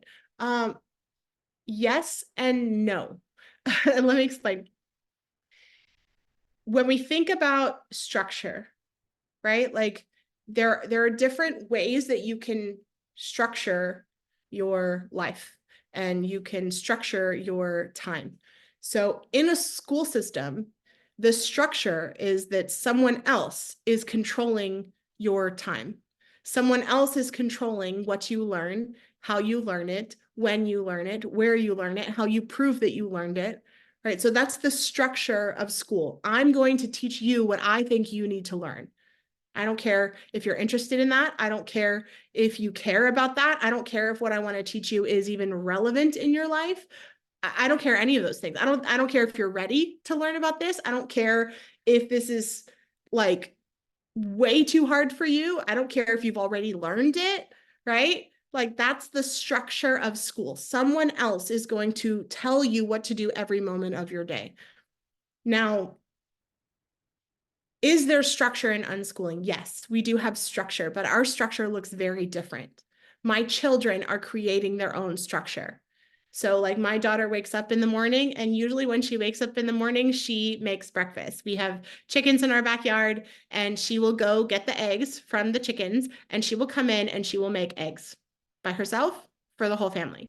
She's 9. Right. So that's her structure. In the morning, she wakes up and does that. And then usually she will play or, she'll play something. And then around 10 a.m., like maybe she'll grab her iPad and she'll start working on her graphic design stuff. She's actually in the process now of planning and preparing to launch a new business this fall. I'm sorry, not this fall, this summer. So she's been working really hard on getting things ready for her new business. So she has structure in her day. It just doesn't look like she's the one who's creating or setting up that structure for herself, if that makes sense. And at the same time, when we think about structure, there is also this element of no structure, right? This is one of the things that is so frustrating to me when I was a teacher, because there are countless, like go to Google Scholar and look up the scientific studies about unstructured play, like the importance of unstructured play. Yeah, that's your homework. That's your homework from me. So your homework from Senorita Harders is to go on Google Scholar and look up the benefits of unstructured play and the scientific studies about unstructured play. There are so many studies that talk about the importance of giving our children unstructured time where they are free to learn and explore and play whatever they want, however they want. Like there's a difference between being in like a sport and then having that unstructured playtime where they can just kind of play however they choose. So I think there, there's kind of both there. There is structure in the sense like she does have structure in her day. We do go to, we go to a co-op, not a co-op. We go to like an unschooled learning center on Mondays. Tuesdays, she has like jujitsu class. Wednesdays, I go to the unstructured learning center with them. Thursdays, my daughter's actually taking a math class online because she wanted to take a math class this year, and this is the first time she's ever done that. It's a math class from like how they teach math in Japan because she thought that was interesting. So she does that on Thursdays. Fridays, I plan field trips. So we do have some structure, but then at the same time, there's also unstructured, like a lot of unstructured time that they have. And that's where people discover who they are. That's where people discover their passions. That's where people have to get creative, right? Like when you have unstructured time, then you have to be the one to be creative and figure out what am I going to do with my life, with my time, with my interests, all these things. But yeah, great question. Someone said that is a big why on why we're unschooling because I became my child's student. That's beautiful. I love that. Yes, that's why I forgot most of it because I've never used it again. Yeah. And when we think about that whole idea, like in school, I mean, think about all the things that you were taught in school that you've never had to use again, like ever. And it's like you invested valuable moment, like time from your life, which is very short. You invested time from your life to learn something that you never will use again. Like, that's terrible, right?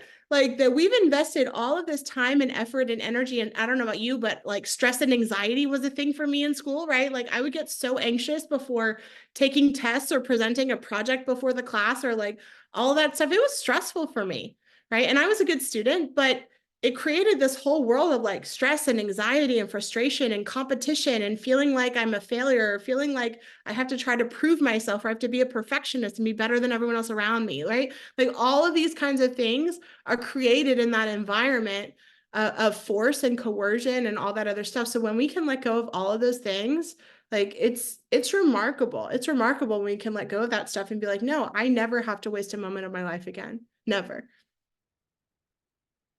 Leslie said she's in Tennessee. Awesome. Yeah, if you were in Tennessee, we would love to have you join PAX Academy. You will never have to worry about testing, state testing ever again. Unless you want to, of course. If your kids are really excited about state testing, awesome, go for it. But I think they'll be really happy knowing that they never have to do that again. Do you know how Texas laws for that are? So yeah, Texas is actually one of the easiest states to homeschool and unschool in. In fact, if you live in Texas, you don't even have to tell them that you're homeschooling because homeschooling is the default in Texas. So in Texas, every child is born a homeschooler. You opt into the school system when you register them for school. So in Texas, if your kids have never been to school, you don't have to do anything different. You just keep going. You just keep living because homeschooling is the default in Texas. Now, if your kids are registered in a school in Texas, you've opted in to their system. So now you have to opt out, right? So you have to go to the school and say, hi, my name is XYZ. I'm this person's mom, and I'm going to withdraw them from the school because we're going to homeschool. Thank you. Bye. Never see you again. Okay. So that's how you do that. Texas is super easy. ¿Cuánto es lo que cuesta para PAX Academy? So PAX Academy cuesta $350 al año. Y ahorita tenemos una oferta para familias que cuesta $600 al año para una familia de 3 personas. Sorry, I lost some of the comments here. Now, Leslie says it's in Tennessee. I have 0 excuses now. Yep, no excuses. I'm wondering how long deschooling has been around. So unschooling and deschooling, this is, well, deschooling, not really, because deschooling is like the unlearning of the school part, and school didn't exist 150 years ago. So schools are a relatively new thing. So the deschooling part is new also because we didn't have anything to unlearn because everyone learned at home before 150 years ago. This was the way that kids have learned throughout all of history. They learned at home with their families. They learned being mentored by their parents in their occupations or on their farms or whatever it was that they did. That was how they always learned. Unschooling has been around since the beginning of time. Again, kids have been learning what they love with their families at home for centuries. So yeah. The term unschooling, though, is relatively new. So John Holt actually coined the term unschooling in the 1970s. If you have not read John Holt's books, I highly recommend it. He wrote a book called How Children Learn, and then another one called How Children Fail. And both of those books were really, really, really good.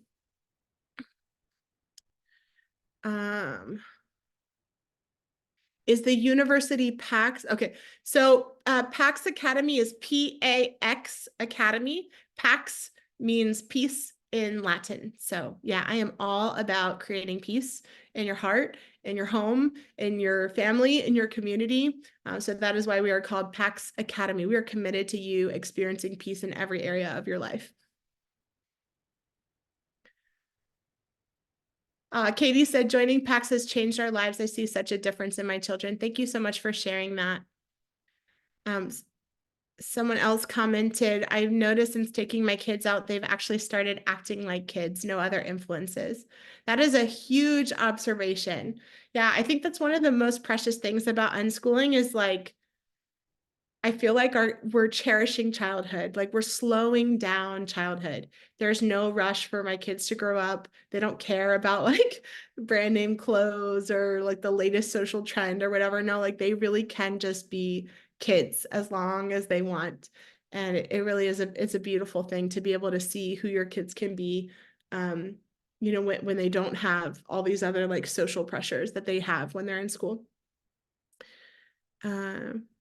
Jenny shared my live. Thank you, Jenny, for sharing my live. I appreciate you. All right, sorry, let me see. Brandy said we're from Georgia. Any tips? Awesome. Yeah, we have families that are enrolled with PAX Academy from Georgia too. And actually, I used to live in Georgia, and I'm going to be in Georgia April 3rd through the 5th. So yeah, that's really cool to meet another Georgia mom. I love Georgia. I miss it very much. Miss Christie said, what math would you start and subject would you offer a senior needing like a 6 months for all needed? So I would not offer, like I would not offer. So especially if you have a senior, like you ask them, what is your plan? Do you want to go to college? If they want to go to college, then you ask them, in order for you to go to college, what do you need in order to get there? And then have them figure it out. It is not your job to tell your teenager everything that they need to do in order to get to where they want to go in their life. No, I don't want my kids to depend on me for that. I want my children to be independent. I want them to be lifelong learners, that they can say, I don't care what shows up in my life. I am able to learn whatever I need to be successful in my own life because I have learned how to learn on my own. I'm not dependent on anyone else to teach me or tell me what I have to learn. So I would ask them, what do you want to learn? How do you want to learn it? What resources do you need? How can I support you? Do you want me to hold you accountable? How would you like me to hold you accountable? Right? And then let him answer their own questions. If he wants to go to college, he will have to figure it out. So have conversations with them, ask questions, but encourage them to do the heavy lifting, to do the digging. Yeah. What is your strategy for teaching reading? I've always homeschooled and teaching reading is hard. Oh my goodness. This is one of my favorite things to talk about. Thank you for asking that question. So funny fact about me, I used to be a reading teacher. I was a reading teacher in the public school system. Oh gosh. So the reason why I started unschooling was because I kept hearing all of these unschoolers say that their children learned how to read all on their own and that they never taught them how to read. And when I first heard that, I was like, you are lying. That's not possible.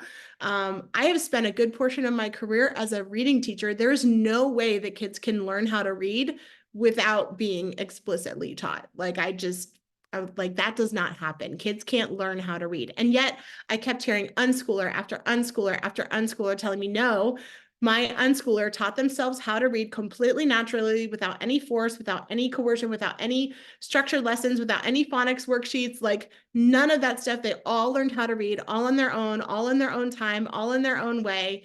And so at the time, my daughter was 4. And so she did not know how to read when we first started unschooling. And that was what inspired me to start unschooling. I wanted to know, is it possible? Can my daughter actually learn how to read without ever being taught? And so we kind of started as like a little experiment. I was like, I'm going to experiment on my daughter for 1 year. I had committed to be all in with this unschooling philosophy for 1 year.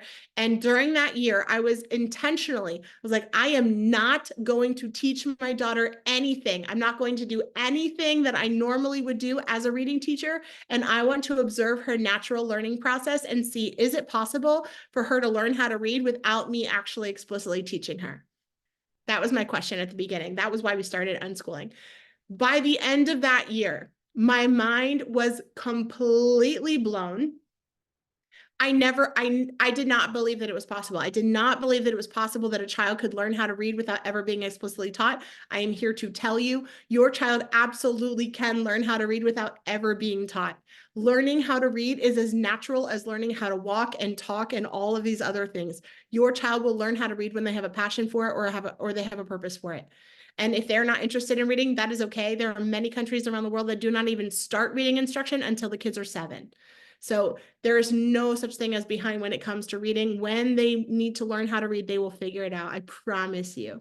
I promise you. So my daughter is 9 now. She's actually about to turn 10. She's gonna be 10 on Sunday. Crazy, and I will cry. And my son is 5. So my son is actually my first fully unschooled kid. He is my first fully unschooled kid. So my son has been nowhere. Like my daughter went to preschool for like 2 hours a day for a couple months. So she did have some classroom experience, some teacher, instruction. Excuse me. But my son has had nothing. My son has had 0 formal instruction at all. And so, yeah, it's been really exciting for me to see how their natural learning process unfolds and how it is different between the two of them. I have no idea how my daughter learned how to read. I have not a clue. But she did. She taught herself. And then my son, his process has been a little bit different. My son is really interested in like the parts of letters. And I think a lot of that is because we played a lot of like games that involve letters. And so he really likes like the individual parts of letters and playing games that have to do with like letters and the individual letter sounds. So yeah, so that's been really, really fun and exciting. So I'm excited to see, I'm trying my best to like document his natural learning process so I can share that with other people of like how his reading just kind of naturally improves without me teaching him how to read. So yeah, it's kind of crazy, but that was a big fear that I had when I started unschooling. I was like, oh my gosh, I'm going to be like the only reading teacher with a kid that doesn't know how to read because I never taught her. I'm like, that's embarrassing. But I was like, no, I really want to know, is it possible? Can kids learn how to read without ever being taught? And I am so proud to say they can. They absolutely can. Have you read Homeschoolers Gone Wild? No, I have not read Homeschoolers Gone Wild. That sounds interesting. I'll have to add that to my book list. Can you explain what you told the girl who liked to paint and how you relate it to regular school subjects? Yeah, so the girl in the Zoom that said that she was interested in painting, she said that she likes to paint landscapes. And so obviously, like if we were to translate that into school subjects, obviously, painting is an art, right? So that would kind of be like the obvious, yes, that's an art. She could get an art credit for her painting, but it's not just painting that she's doing there. So like when you're painting, you have to have really good understanding about like lines and angles and all of that kind of stuff in order to paint properly with like perspective and everything. So lines and angles and all of that is a part of math and geometry and algebra and all that kind of stuff. So So she's learning that. And then she's also painting landscapes. So that's like learning about like the geography and land, land and different plants and animals and whatever else she might be drawing in there. So that's social studies and science. So all of that is incorporated in there. Also learning about like the blending of the different colors, right? How those go together. Trying to think. Oh, we also talked about how like when you paint, she said that, when you paint, you're kind of telling a story with this picture. So that also is considered an English language arts skill. When we look for like the story that's within a painting, that's something that we would do a lot with our class, that we would show them a picture and ask them like, what is the story that this picture is telling? So even though it's art, it's a picture, she's still practicing English language arts skills by doing that. And then I shared with her, as she continues to pursue that passion, eventually, so the trick of life is figuring out, okay, one, what am I passionate about? And then two, how can I earn a living by doing whatever it is that I'm passionate about? And so as she's figuring out, how can I earn a living from this? I really love painting. I want to keep painting. How can I earn a living by doing that? It might look for her like, I'm going to start a YouTube channel and share videos about what I'm doing on YouTube. So in order for her to start a YouTube channel, she's going to have to learn about technology. She's going to have to learn about statistics. She's going to have to learn about, how to register a business. She's going to have to learn about how to manage her, like, the finances of her business so she can buy more materials, right? So all of these, she's doing one thing, painting, but there's so many different things that she's learning, like 8 different school subjects that she's learning from one activity. And so, yeah, we're just not used to like building that muscle of looking for the learning that they're doing naturally in all the things that they do. And so it just takes practice. It takes practice. It was, I think that's one thing that did make unschooling easier for me, in the sense that like, because I was a teacher, I knew what the standards were. So like when my son was playing Legos, I was like, oh my gosh, he's not just playing Legos. He's like practicing dialogue, and he's practicing like principles of engineering, and he's practicing patterns, and which is a math skill, so I could look at the things that he was doing, and my teacher brain was like, oh my gosh, it's like all these, all these other things, all these standards and objectives that like my teacher brain knows. And if you don't have a teacher brain like me, like if you haven't been a teacher, you can ask ChatGPT, and ChatGPT will tell you. So literally type in ChatGPT and say, ChatGPT, turn Fortnite into academic language and give me standards and a lesson plan based on Fortnite, and it will spit out a whole thing for you. So yeah. TikTok just told me I should take a break.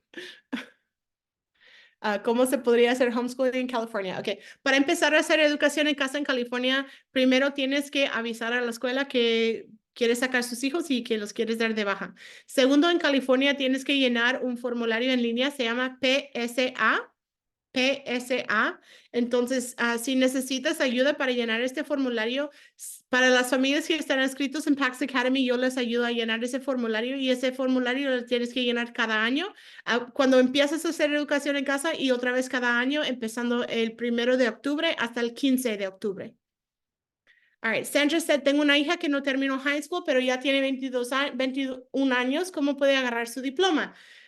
Si tú la inscribes con PAX Academy es mi escuela privada para familias que practican desescolarización, y entonces si la escribes conmigo, ella puede sacar su diploma con PAX Academy, contando su experiencia en la vida real como sus créditos que ella necesita para poder graduarse.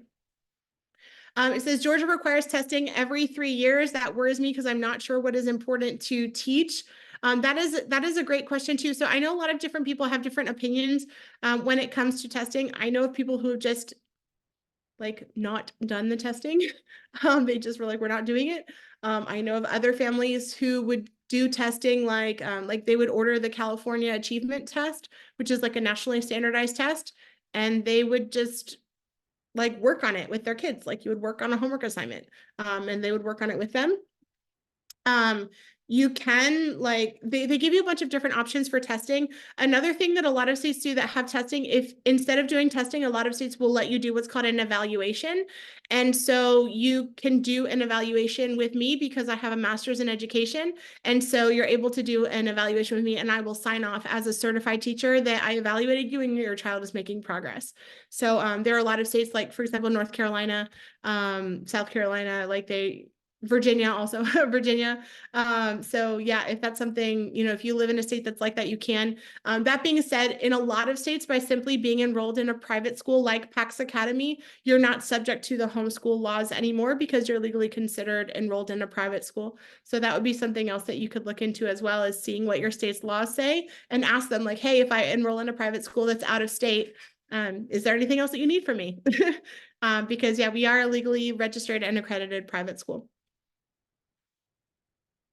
As Christy said, my son became a reader completely independent, 3rd grade, after he became obsessed with Minecraft. That is so awesome. I think video games and Minecraft, I think those were probably 2 of the biggest motivators for my daughter when she was teaching herself how to read when she was younger. That desire to want to communicate and read in order to figure out a game is huge. It's huge. And we have another person here, Elizabeth, said, my son taught himself how to read. Yeah, stories like these they blow my mind, because I did not know that it was possible for kids to learn how to read without being taught. And yet it is. It is totally possible. Jenny said, mine learned how to read, how to write, and how to spell by himself before he even got to kindergarten. Right? That is amazing. Yep. So every child learns at a different time, at a different pace, in a different way, and that is totally fine. So we do not have to stress about any of this. They will figure it out. They will figure it out, I promise. Whisper said, that has not worked with my kids. They struggle with reading, and maybe a genetic thing. I'm not sure. So if your child is getting to be around the age of 12 and they're still not able to read or not able to read fluently, then there might be something else that's going on. So they might have dyslexia, or they might have some sort of like learning disability that might be impacting their ability to read. But even with those disabilities, so if your child is like 12 years old and they're still not able to read, then yes, you might want to take them and get them evaluated and see if there's something else that's going on. I've had students that were struggling to read, and come to find out it was like they had problems seeing, like they couldn't, their vision was blurry and they needed glasses, right? So like things like that. So it could be a plethora of reasons why they might be struggling to read. Another reason why sometimes kids struggle to read is because we have made reading miserable. I hate to say that, but a lot of times, like if you are forcing your child to read, you're making it miserable. You're making it miserable for them. And there's no faster way to kill a love of reading than by trying to force a kid to read when they feel frustrated and upset and annoyed and embarrassed and humiliated. Like that will never inspire them to love reading if we force them to read things that they don't enjoy, that they don't care about, that they're not interested in, and that make them feel really awful about themselves. So I think the more that you can just cultivate having positive experiences with your kids with reading, I think that's awesome. Some little things that we do, like we have subtitles on our TV all the time. Like we never watch TV without subtitles. So that's another way you can just kind of, watching a TV with subtitles like makes your movie into a book, because then they're reading it. So that's another, simple thing that you can do, just incorporating your natural life, that hopefully will help. Let me see.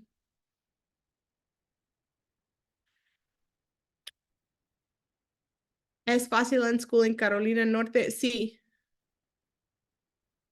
Sorry, I missed these things here. Jenna said, I love when I was watching my baby rock back and forth, I could see he was strengthening his muscles. Yeah. And the more we pay attention, we see all these awesome things. So great to see you, Jenna. How have you been? I hope you guys are doing good. All right. Katie said, we're in Memphis, unfortunately. Too bad we aren't close. We could totally meet up. Oh, that would be fun. All right, let me see here. Jenna said, my son was nonverbal and now he speaks and spells everything and can read at the age of 5. Yeah. So if you guys do not know Jenna, please, I would highly encourage you to follow her. Her story is absolutely amazing.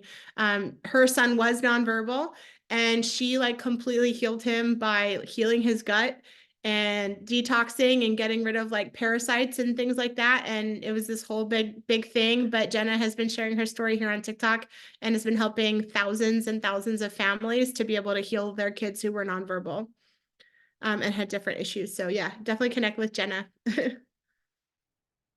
right, will you tell me how you find those standards? Was it ChatGPT? So there are a couple different ways that you can look for the standards. So one of the things that I did to look for standards, like you can look up the Common Core standards. I highly recommend that you do that. You just Google like Common Core standards and it will show up. It's a really long document.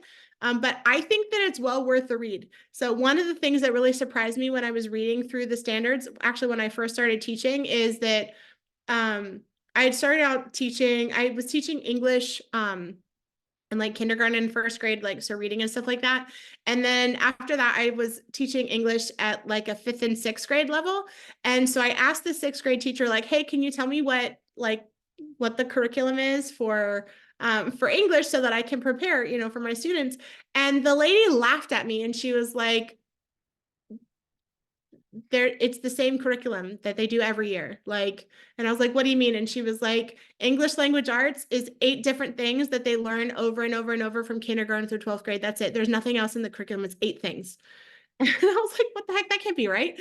And so I went home and I pulled up the Common Core standards, our curriculum standards, our county standards from kindergarten all the way through 12th grade. And I read all of the English language arts standards from kindergarten through 12th grade. And she was not lying. She was not lying.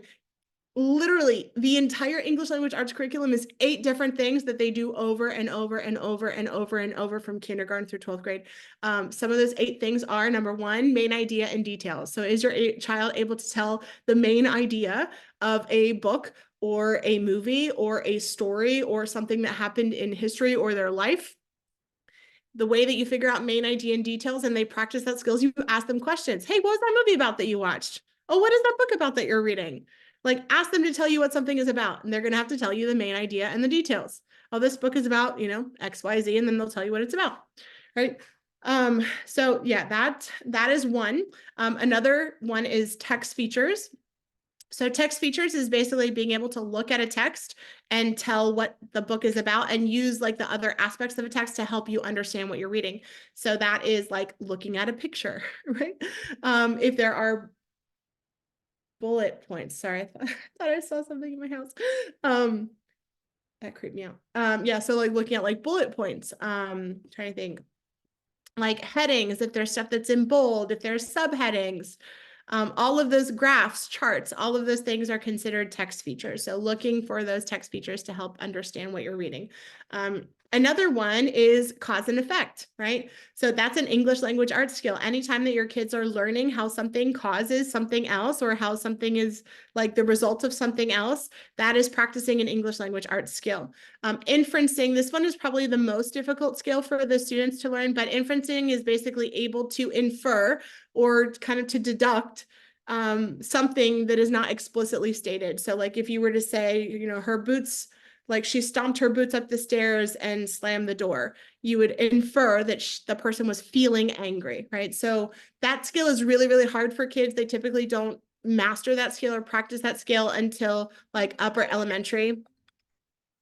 Sorry. But yeah, so that's another one, inferencing. Trying to think, sequencing is another one. So sequencing is the ability to be able to communicate things in an order. And it could be chronological order, there are a bunch of different orders, but yeah, so that's sequencing. That is another English language arts skill. But that is it.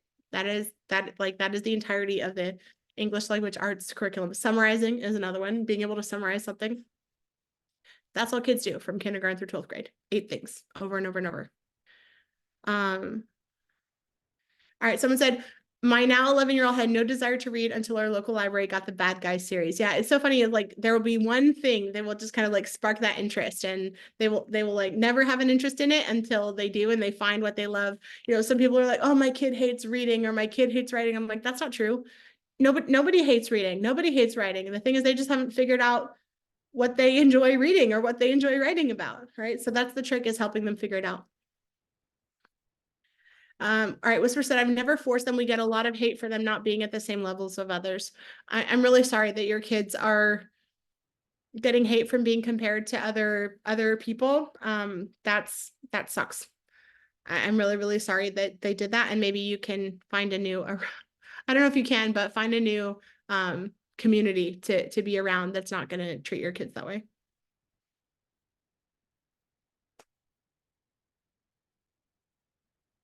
All right, Noemi said, what kinds of activities do you do with your kids? Gosh, what do we do? Every day is different. Every day is different. So my kids do jujitsu. They also play sports. We really like to do like games together. So we learn a lot through games. My kids really enjoy board games, card games, video games. So we play. We play a lot together. We have chickens in our backyard, so we care for them. My daughter really enjoys cooking, so she cooks a lot. She also really loves graphic design, so she does that a lot. My son is really interested in like Roblox and Minecraft. He also enjoys playing on the piano, so he'll play on the piano. I plan field trips and events for us every Friday. So every Friday we're going somewhere new. So I try to plan field trips. Like we'll go to a science center, or we'll go to a local historical site, or we'll do something fun, like we'll go to an amusement park or go to a theater, or go hiking, or yeah, I don't whatever we want to do. We just like do different things. My kids also really enjoy the water, so now that it's starting to get warm, we're going to spend a lot more time like going to waterfalls, going hiking, going swimming in the lake, getting together with other friends. And then of course when they're doing that, like they're learning all these other things too, right? So we talk about, we're talking about the weather, we're talking about the animals that we see that are there, we're talking about the plants that we encounter along the way. So there's so much learning that happens like all the time. Yeah, that's what we do. It's just like normal life. When people ask like what is it like to be an unschooler, it's just like life. It's just parenting. So you just pretend that you're on vacation every day and do whatever you do on vacation. So like on vacation, I love to go explore new places. I love to, read a good book. I love to sleep in. I love to watch a good movie, right? So we do all those things. We watch YouTube videos, and they've had seasons where they were like, interested in different things, or sometimes they'll say like, hey mom, can we do a science experiment? Sure. Yes. Hey mom, can we do karaoke? Yes. Hey mom, can we play Dr. Mario? Yes. Whatever it is, whatever they want to do. Yes. Yeah, we can play. Let me see. Jenna said, I despise school growing up. So seeing my kids love to learn is healing my inner child too. That is so beautiful. All right. Let me see. Our son loves the show Word World 2 for preschool kids. It's so good and on YouTube. Oh, thank you for sharing that. Jenna, can you text that to me? Because I don't have it like a thing to write it down right now. But I would love to add that. I've been collecting resources to share with the unschooling families that are in PAX Academy. And so every time I find new resources, I add it in there so that they have access to like my whole world, my whole collection of all these like really awesome resources that I found over the years as a teacher. Mi nieta tiene muchos problemas con su maestra porque no va al nivel de los otros niños de su clase. ¿Cuánto lo siento? ¿Cuánto lo siento? La verdad es que a veces es muy difícil cuando los niños no están al nivel de los otros niños y ellos se sienten súper mal, y no tienen que sentirse así porque cada niño es distinto y cada niño aprende a su manera y a su ritmo. Y entonces yo recomiendo, si tú tienes la oportunidad de poder sacarlos, bueno, yo sé que es tu nieta, pero si tu hija tiene la oportunidad de sacarlo de la escuela y educarla en casa, creo que eso sería lo mejor. All right. Mama said, yes, that's how we do it too. My 17-year-old is a super well-rounded kid. Oh, that is so cool. So if you were an unschooler and you like your kids have been raised unschooling, please feel free to let me know. Send me a DM. I'm always looking for unschooling families that are interested in being a guest on my podcast.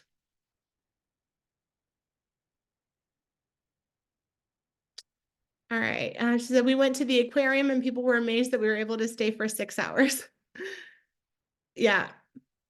Yeah, it is pretty crazy. I find that a lot of times like the school kids, like they get bored really easily. But that is something that is really awesome about being a homeschooler, being an unschooler, like the fact that we can like go places and we don't have this pressure or stress of like, oh, we have to leave to get back at a particular time. We can just go and enjoy it for as long or as little as we want to. And we can take detours along the way and detours on the way home. So yeah, that's really, really cool.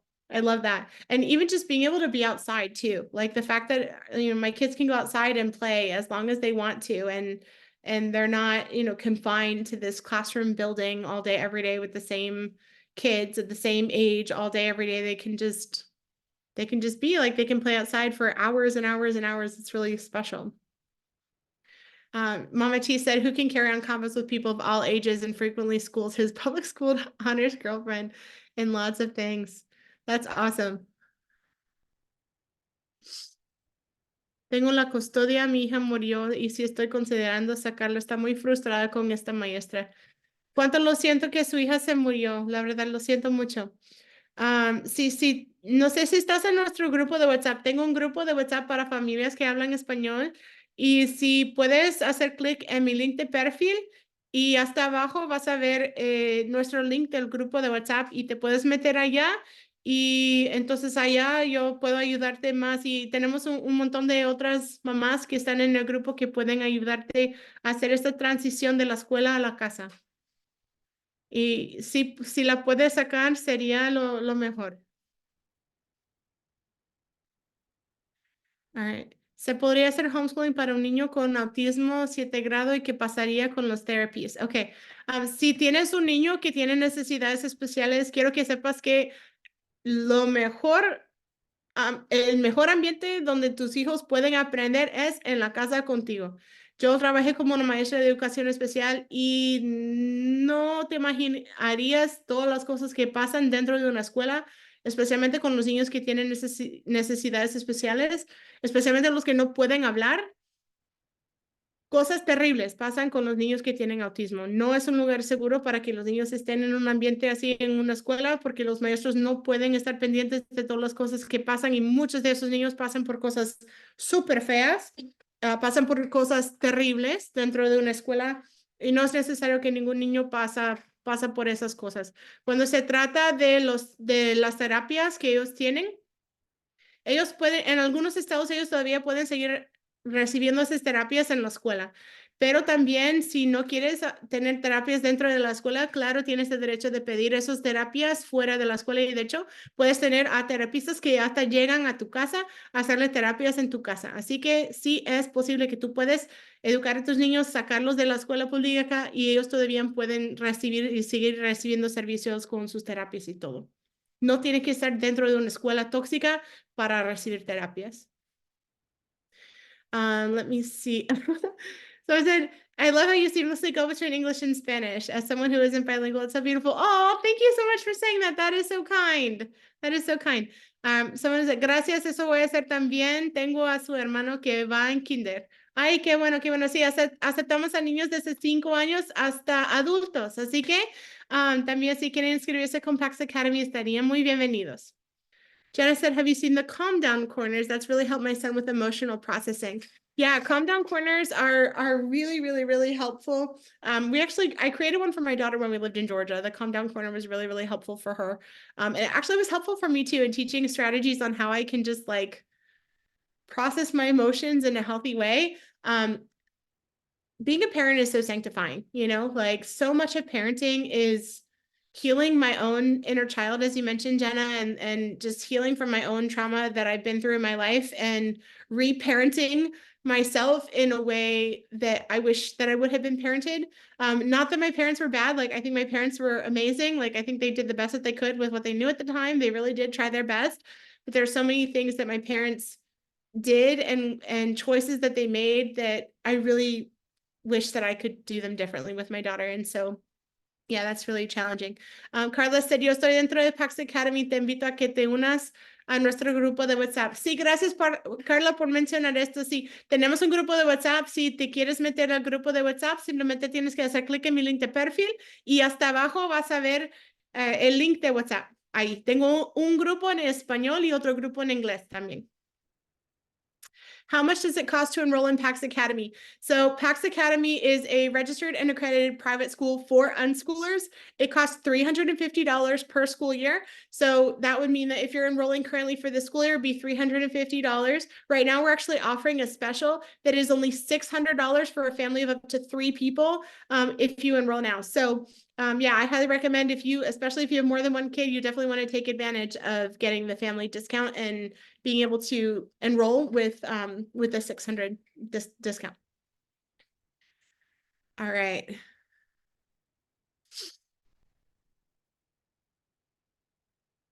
Yeah, so if you want to register in Pax Academy, you just go to www.paxacademy.org. We are a private school for unschoolers, and I love being able to help families explore unschooling and experience this life where we can live and learn and grow with freedom and with joy. It is the best thing ever. All right. Oh, I just saw someone posted in here. Okay, for people who are looking for the group on the Zoom, I can send the group in the Zoom, but I can't send it on TikTok. Hold on.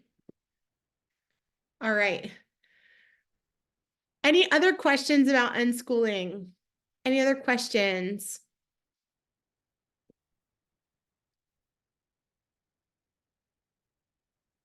Katie and Jenna, I'm so glad that you guys are connecting.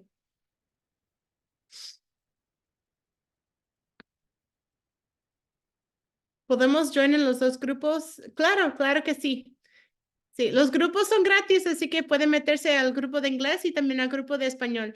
También dentro del grupo de español tenemos como un grupito para familias que quieren practicar el inglés, o sea, practicando, conversando en inglés, dentro del grupo de español, o sea, para los hispanohablantes que quieren practicar inglés. Y de hecho, estoy pensando en hacer como una clase una vez a la semana de conversación en inglés, pero hasta ahorita no he tenido tiempo, he estado muy ocupada, pero primero Dios, quiero empezar a tener una clase así como una vez a la semana donde podemos reunirnos y podemos practicar conversando en inglés para que puedan practicar. Yeah. All right. Anyone else have any other questions? ¿Otras preguntas? Hola, Vicky, bienvenida.